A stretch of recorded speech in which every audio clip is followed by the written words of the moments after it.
আচ্ছা, বর্তমানে ভারত আর বাংলাদেশ এই দুটি দেশের মধ্যে যে ইস্যু চলছে, যেটা নিয়ে একটা টান টান উত্তেজনা সবার মনের মধ্যে রয়েছে, একটা জিনিস ভেবে দেখলে দেখা যায় যে যদি ইন্ডিয়া ভারতবর্ষ রিয়্যাক্ট করে, অথবা বাংলাদেশ যদি রিয়্যাক্ট করে, অথবা রিয়্যাক্ট যদি নাই করে, তাহলে কি ঘটনা ঘটতে পারে। যদি রিয়্যাক্ট করে একটা দেশ, আরেকটা দেশ দুজনেই যদি রিয়্যাক্ট করে, তাহলে সাংঘাতিক কিছু বাজে একটা ঘটনা ঘটতে পারে, সেটা আমরা সহজেই অনুমান করতে পারি।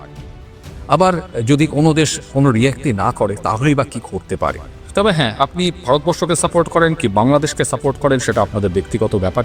কিন্তু এখানে যেটা দেখার বা ভাবার বিষয়, সেটা হলো এত বড় কিছু না ভেবে এটা আমাদের প্রত্যেকের জীবনে এই জিনিস যে কোনো সময় ঘটতে পারে বা ঘটে চলেছে। আমাদের প্রাত্যহিক জীবনে নর্মাল মানুষ যারা আমরা আছি, আমাদের প্রত্যেক দিনের জীবনে এরকম ঘটনা ঘটেই, এবং আমাদের বারবার আমরা সেখানে ভাবি যে এতে রিয়্যাক্ট করব না রিয়্যাক্ট করব না। আবার এক এক সময় এরকম মনে হয় যে এমন কোনো পরিস্থিতি বা ঘটনা ঘটছে, সেখানে যদি আমি রিয়্যাক্ট না করি, তাহলে আমার সামনে যে আছে সে হয়তো আমাকে কমজোর ভাববে বা মানসিকভাবে দুর্বল ভাববে। আবার কোনো সময় রিয়্যাক্ট করার পরেও, বাড়ি যাওয়ার পরে বা ঘরে ঢোকার পরে মনে হয় যে আরে ভাই, না রিয়্যাক্ট করলেই তো ভালো হতো, কিছু না বললেই হয়তো ভালো হতো।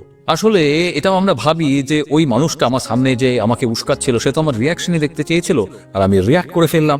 আর এখানেই প্রশ্নটা আসে যে এই ধরনের সিচুয়েশন আসলে আমাদের কি করা উচিত। মানে আমাদেরকে কেউ যদি ইনসাল্ট করে বা খারাপ কথা বলে, তাহলে আমাদের এক্স্যাক্টলি কি করা উচিত।